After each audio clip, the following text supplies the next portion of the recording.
Nature Mantra BP sugar thyroid reversal nature మంత్రతో సాధ్యం. Actors కోసము బిఫోర్గా అంటే వీళ్ళు కాకుండా మరి చిరంజీవి గారు, నాగార్జున గారు, వెంకటేష్ గారు అనుకున్నారని అమ్మో అమ్మో అనుకోలేదు. అంటే కొన్ని లేదు లేదు లేదు అసలు అనుకోలేదు. ఒక స్టేజ్లో ప్రొడ్యూసర్ గారు వీళ్ళని సెలెక్ట్ చేసిన తర్వాత శ్రీకాంత్ కంటే నాగార్జున గారిని పెడితే ఇంకా బెటర్ బడ్జెట్ దొరుకుతుంది మనకి, నీకు కూడా క్లోజ్ క్యారెక్టర్ బాగుంది కదా మాట్లాడా అన్నప్పుడు చెప్పాను. నాగార్జున గారు ఎక్కువ అయిపోతారు మన సినిమాకి, మనకి బరువు అయిపోతారు. నాగార్జున గారిని తీసుకొచ్చి ఈ సినిమా ఇలా చెప్పలే, ఎందుకంటే నాగార్జున గారు అనగానే నాగార్జున గారి సినిమా, పైగా నేనే అప్పటికి 2 సినిమాలు చేస్తున్నాను, ఆ రిఫ్లెక్షన్ అంతా వచ్చేస్తుంది. ప్లస్ ఆయన సినిమాలు అంటే ఉండవలసిన కొన్ని ఎలిమెంట్స్ ఉంటాయి, ఆ ఎలిమెంట్స్ ఉండాలి. ప్లస్ మిగతా 2 క్యారెక్టర్లు ఈక్వల్గా కనపడవు. నాగార్జున గారు ఫ్రెండ్స్ లాగా ఉంటారు వెనకాల. సో ఇది కరెక్ట్ కాదు సార్, శ్రీకాంత్ తోటి వెళ్దామని డిసైడ్ చేసిన తప్ప చిరంజీవి గారిని వాళ్ళని ఎప్పుడు అనుకోలేదు. శ్రీకాంత్ గారిని వద్దంటే నేను వేరే ప్రొడ్యూసర్ని చూసుకుంటా అని కూడా ఏమన్నా అన్నా? అది జోక్గా అనమాట, నాకు మంచి ఫ్రెండ్ కాబట్టి మధు జోక్గా అన్న తప్ప, మధు కూడా శ్రీకాంత్ వద్దని గారు. నాగార్జున గారు అయితే మనకి బడ్జెట్ ఎక్కువ వస్తుంది, డబ్బులు ఎక్కువ వస్తాయని ఆయన ఏంటంటే కలెక్షన్స్ వైజ్ కానీ బిజినెస్ వైజ్ ఆలోచించారు, బిజినెస్ పాయింట్ ఆఫ్ వ్యూలో ఆలోచించారు. బట్ సినిమా పాడైపోతుంది, మనం అనుకున్న సినిమా రాదంటే సరే ఓకే అని. ఈ 3 డిఫరెంట్ క్యారెక్టర్స్ ఒక్కొక్కరికి ఒక్కొక్క ఆరా ఉంటుంది, డిఫరెంట్గా ఉంటుంది. మెయిన్గా శ్రీకాంత్ గారి క్యారెక్టర్స్లో అయితే చాలా హెవీ ఎమోషనల్గా సెటిల్డ్గా చేయాలి. మెయిన్గా దీని వెనకాల బ్యాక్గ్రౌండ్ హోంవర్క్ కానీ అట్లాంటిది ఏమైనా చేశారా ఈ క్యారెక్టరేషన్? 3 కలర్స్లో గ్రీన్ అంటే Muslim colour, right. So Amjad Khan తీసుకున్నాం, ఓల్డ్ సిటీ హైదరాబాద్. అలాగే వైట్ అంటే పీస్ సెలబ్రేషను. సో ఒక ఫ్లాంబాయన్సీ, ఫిల్మ్ ఫీల్డ్లో ఒకటి హీరో అవుదాం అనుకునేవాడు కూడా. అలాగే ఇప్పుడు ఆరెంజ్ కాషాయం, వెయిట్ ఉంది, వెనకాల బోల్డ్ అంత కల్చర్ ఉంది. సో దానికి రిప్రజెంటేటివ్ కింద ఒక యాక్షన్ ఇమేజ్ తోటి శ్రీకాంత్ని తీసుకుంది. దీంట్లో పర్టికులర్గా ఒక రొమాంటిక్ సాంగ్ కావాలని చెప్పేసి మిమ్మల్ని విసిగించారంట, అది నిజమేనా? లేదే, లేదా నువ్వు అని సాంగ్ దాని గురించి ఎవరు కావాలని అన్నది కాదు, నేను డిసైడ్ చేసిందే. ఓకే, ఇది కావాలి అని అప్పుడు జరగలేదు. అసలు అంటే it's like friendly kind of అలా కూడా అసలు అట్లా ఏం లేదనమాట. అంటే వీళ్ళకి నా సంగతి బాగా తెలుసు కాబట్టి అసలు అసలు రారు, అసలు ఆ టాపిక్ అనేది రాదు. ఏంటంటే కొన్ని మాటలు మనం ఈ మూవీ గురించి వినేటప్పుడు అవుతూ ఉంటాయి, లెజెండ్స్ అంటాం అట్లనే. మన పెద్ద అలాగే మూవీ ఇండస్ట్రీ గురించి ఆ క్యారెక్టరైజేషన్స్ దానిలో మన సంగీత గారిది చేశారనమాట. సో దాన్ని ఎలా ఇన్స్పైర్ తీసుకున్నారు? ఎవరినన్నా అది హైదరాబాద్ క్యారెక్టర్ చేద్దాం అనుకున్నప్పుడు, హైదరాబాద్లో ఇంపార్టెంట్ సెగ్మెంట్స్ కింద ఉన్నాయి. ఇప్పుడు హైదరాబాద్లో ఎప్పటి నుంచో 100 సంవత్సరాల నుంచి ఉంటున్న ముస్లిమ్స్ ఉన్నారు.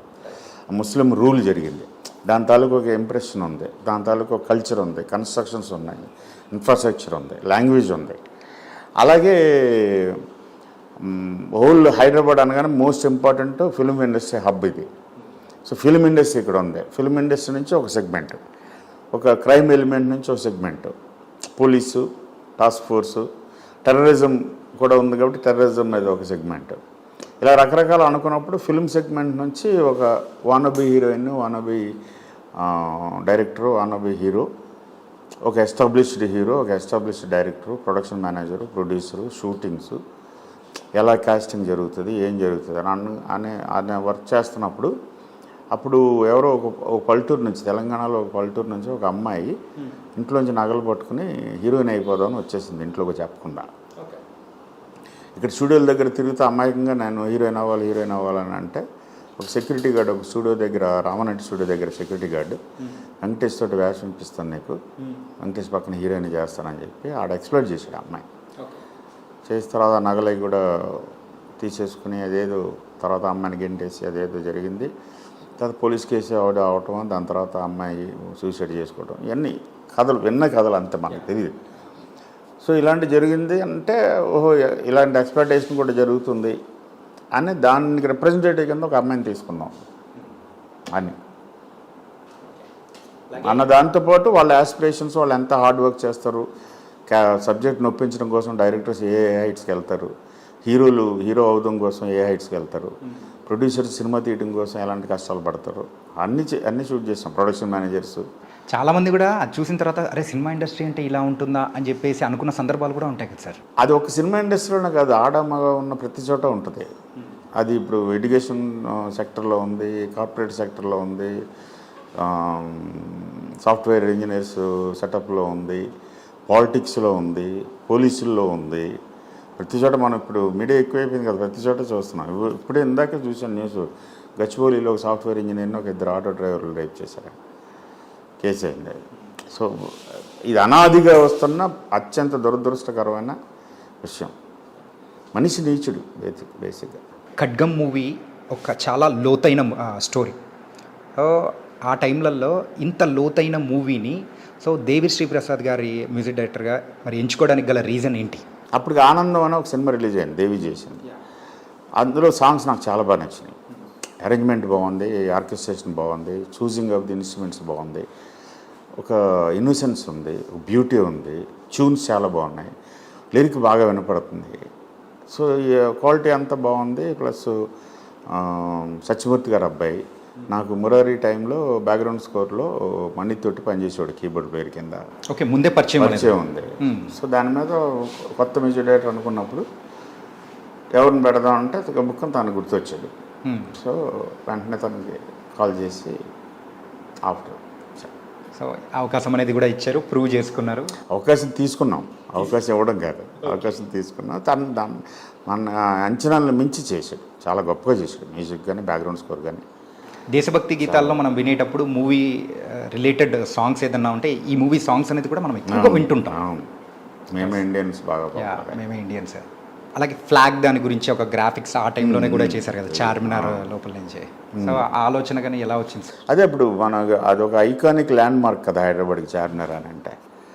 సో చార్మినార్ చాలా జైగాంటిక్ సైజులో ఉంటుంది, దాని మీద జెండా ఉండాలి అనిపించింది, జెండా పెడితే బాగుంటుందని. సో అది ఏ సైజు పెట్టినా చార్మినార్కి ఆనట్లేదు అది. అందుకని ఆ చార్మినార్ మీద జెండా ఉండాలంటే చార్మినార్ సైజులోనే ఉండాలి. అది ఫిజికల్గా పాసిబుల్ కాదు. అంటే ఒక ట్రైల్ అనేది వేసారా సార్? అట్లా చూస్తే తెలుస్తుంది కదా, ఎండ మనకు తెలుసు సైజ్ ఏంటనేది తెలుస్తుంది. సో అందుకని లేదు, సీజీలో చేస్తే బాగుంటుంది, మొత్తం చుట్టూ తిప్పచ్చు దాన్ని. అప్పుడప్పుడే సీజీ వస్తుంది యాక్చువల్గా అన్న దాంతో. ప్లస్ మన గుర్తు, మన ఇండియా చెప్పడం. ఈ మూవీ రీమేక్ రైట్స్ అనేది కూడా షారూక్ ఖాన్ గారు అడిగితే ఇవ్వలేదు అని చెప్పేసి కూడా విన్నాము. షారూక్ అడిగితే వెంటనే ఇచ్చేవాళ్ళం, అడగలేదు. ఇంకో పెద్ద హీరో, ఇంకో పెద్ద ప్రొడ్యూసర్ అడిగారు ఇందులో చేయమని, నన్ను చేయమని అడిగారు. బట్ అప్పటికే ఇక్కడ కొంచెం డిస్టర్బెన్స్లు అయినాయి కాబట్టి మళ్ళీ బాంబే వెళ్ళిపోవడం ఎందుకు లేని నేను చేయనని చెప్పాను. దాని తర్వాత వేరే వాళ్ళు ఎవరో చేశారు, చాలా బ్యాడ్గా చేశారు. ఓకే, ఇన్సాన్ అని చేశారు. కృష్ణవంశీ గారు చేసినట్టు రాదది, ఇంపాసిబుల్. అంటే ఎవరెవరు వాళ్ళు ఇదే ఉంటుంది. ఆ చేసిన ఆయన కూడా మంచి పెద్ద డైరెక్టరే పెద్ద డైరెక్టరే ప్రొడ్యూస్ చేసాడు దాన్ని. వాళ్ళు తక్కువలే కాదు, బట్ వాళ్ళకి ఏదో అనిపించింది ఇది ఇలా చెప్తే బాగుంటుందేమో అని తప్ప ఇది ఇలాగే చేయాలని రూల్ ఏం లేదు. డిస్టర్బెన్సెస్ గురించి అన్నారు కాబట్టి మూవీ రిలీజ్ అయిన తర్వాత మీరు కొన్ని రోజులు అండర్ గ్రౌండ్లోకి వెళ్ళిపోయారు. శ్రీకాంత్ గారు కూడా గన్ పట్టుకొని తిరగాల్సిన అంటే సందర్భాలు అనేది అదే కొంతమంది మిస్అండర్స్టాండ్ చేస్తున్నారు. సినిమా చూడకుండా ఇలా అనేసాడంట అని మనం తిట్టేసాడంట అనుకుని కొంతమంది తొందరపడతారు కదా కుర్రోళ్ళు. సో అలాంటిది జరిగిన రియాక్షన్ వల్ల 3-4 days ఇబ్బంది అయింది. దాని తర్వాత సబ్సిడీ అయిపోయింది. బెదిరింపులు కానీ అట్లేమన్నా థ్రెటనింగ్ కాల్స్ వస్తే దానికి కౌంటర్లు ఇస్తాం కదా. అండ్ నువ్వు సాంగ్ తీశారు కదా సార్, ఆ ఒక ఐడియా కానీ దాంట్లో ఆ ఒక సీరియస్ ఎలిమెంట్స్ దానిలలో మధ్యలో అది కూడా ఒక రిఫ్రెషింగ్ టైప్లో అనేది కూడా తీశారు. ఆలోచన అనేది కూడా ఎలా వచ్చింది? ఏం లేదు, ఫ్లాష్ బ్యాక్ చెప్పాలి. శ్రీకాంత్ అనే క్యారెక్టర్, రాధా క్యారెక్టర్కి ఫ్లాష్ బ్యాక్ చెప్పాలి. గర్ల్ ఫ్రెండ్ చచ్చిపోయింది, ఫ్లాష్ బ్యాక్ మొత్తం సినిమా అంతా చెప్పలేము, ఓన్లీ 7 minutes 8 minutes చెప్పాలి అంతే. సో ఆ 7 minutesలో ఎంత ఫాస్ట్గా చెప్పగలం, వీళ్ళు ఎంత రొమాన్స్, వీడి మిస్ అవుతున్నాడు తర్వాత అంతా అమ్మాయిని చూసి. సో అది ఎలాగంటే ఒక సాంగ్ ఈజీ వే. సో ఆ సాంగ్లో అప్పటికే నేను శాస్త్రి గారు కలిసి చాలా రొమాంటిక్ సాంగ్స్ చేసాం, ఈ వేళలో నువ్వు దగ్గర నుంచి. సో కొత్తగా చేయాలి.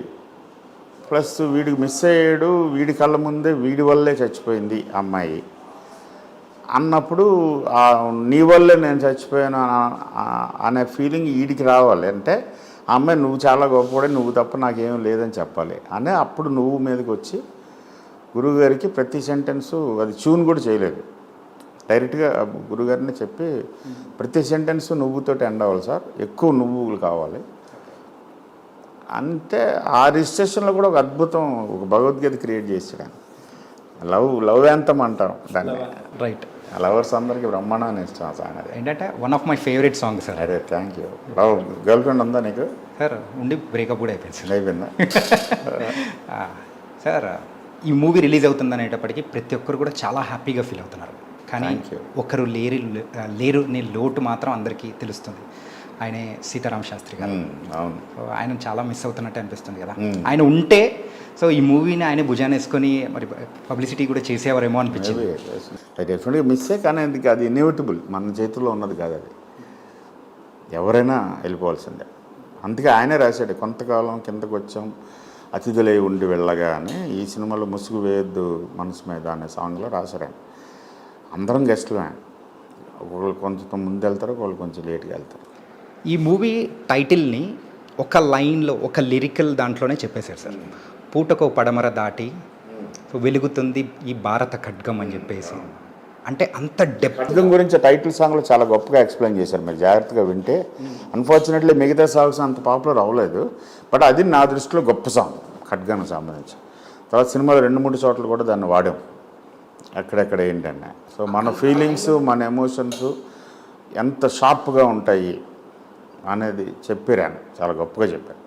ఈ 2.5 hour మూవీని కూడా ఆ ఒక్క లైన్లోనే సార్ డిస్క్రైబ్ చేసేటప్పటికి, దాన్ని అర్థం చేసుకునేటప్పటికి వా అని అనిపించింది. అవును, సూపర్, గొప్పగా ఉంటుంది ఆ టైటిల్ సాంగ్. అంటే అలాగే ఈ మూవీలో విలన్ షఫీ గారిని ఎక్కడి నుంచి పట్టుకొచ్చారు సార్? ఏంటంటే షఫీ నా దగ్గర అసిస్టెంట్ డైరెక్టర్గా పనిచేసేవాడు. షఫీ నమ్మ నేషనల్ స్కూల్ ఆఫ్ డ్రామా అని ఢిల్లీలో ఒక ఎక్స్ట్రాడినరీ ఇన్స్టిట్యూట్ ఉంది, యాక్టింగ్ ఇన్స్టిట్యూట్. దాంట్లో నజరుద్దీన్ షా, ఓంపురి అండ్ పెద్ద పెద్ద దిగ్గజాలు వచ్చినాయి, మనోజ్ వాజ్పేయి అందరూ. సో అక్కడ ట్రైన్ అయ్యి వచ్చాడు చంద్రలేఖకి అసిస్టెంట్ డైరెక్టర్గా పనిచేశాడు. దాని తర్వాత నేను, మా ఫ్రెండ్స్ అందరూ, నా క్లాస్మేట్స్, ఎన్ఎస్డి క్లాస్మేట్స్ అందరూ బాంబేలో ఉన్నారు సార్, నేను బాంబేలో ట్రై చేసుకుంటాను. సరే రా అన్న. తర్వాత నేను హిందీ అంతఃపురం చేయడానికి వెళ్ళినప్పుడు ఆ ఆఫీస్లో, బోనికపూర్ ఆఫీస్లో ఫోటోగ్రాఫ్స్లో ఉంది. అప్పుడు ఫోటోగ్రాఫ్స్ ఇచ్చి వెళ్తూ ఉండేవారు ఆర్టిస్టులు. వీడు యాక్టింగ్ ట్రయల్స్ కోసం ఫోటోగ్రాఫ్ ఇచ్చి వాడి డీటెయిల్స్ అవి రాసి కాంటాక్ట్ నెంబర్ ఇచ్చాడు. ఆయన చూసి సర్ప్రైజ్ అయ్యాడు. ఈడు ఇక్కడ ఉన్నాడు ఏంటంటే, ఈయన పిలిపించిన అర్జెంటుగానే ఆ హిందీ అంతఃపురానికి అసిస్టెంట్ డైరెక్టర్గా పనిచేశాడు. సో అందరినీ, మొత్తం యాక్టర్స్ అందరినీ ట్రైన్ చేయటం, క్యాస్టింగ్లో ఇచ్చేయటం ఆ చేస్తూ ఉండగా ఖడ్గం ఫార్మేషన్ స్టార్ట్ అయినప్పుడు ఆటోమేటిక్గా విలన్ స్లీపర్ సెల్ కింద ఒక క్యారెక్టర్ అనుకున్నాం. దానికి ఎవడో కొత్తడు ఉండాలి, ప్లస్ అటు ఫేస్ మనకి రిజిస్టర్ అయి ఉండకూడదు, అమాయకంగా ఉండాలి, ఒక చిన్న పిల్లోడిలాగా ఉండాలి, 22, 23 years old లాగా ఉండాలి, లేతగా ఉండాలి. కానీ ఎంత